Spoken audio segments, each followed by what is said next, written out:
Un des fléaux les plus répandus dans notre génération 2.0 est la facilité que nous avons à juger notre prochain. Les informations fusent sur les nouveaux médias et réseaux sociaux et aussitôt chacun émet son avis comme s'il avait été convoqué à faire partie d'un juré populaire. Cette semaine, nous reprenons le premier chapitre de Pirkei Avot, dans lequel nous pouvons lire Yehoshua ben Prachia disait « Procure-toi un maître, acquiert un ami, et juge toute personne favorablement. » Il y a là 3 enseignements. Avoir un maître attitré, s'assurer d'avoir un ami qui serait notre binôme pour progresser dans l'étude, et enfin juger favorablement notre prochain.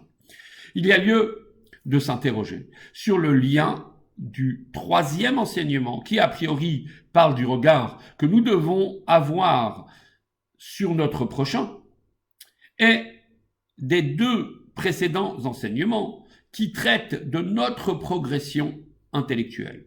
En fait, Rabbi Yehoshua vient ici nous dire que pour arriver à juger favorablement notre prochain, de manière sincère et intègre, ceci procède aussi d'une lecture rationnelle et objective des faits et des circonstances.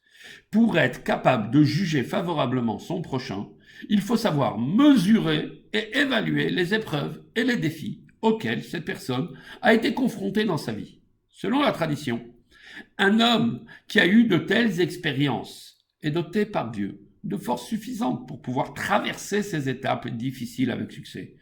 En considérant cela, l'autre devrait monter dans notre estime, puisque Dieu l'a investi de force extraordinaire pour surmonter de si rudes épreuves, même s'il n'a pas réussi à en faire usage.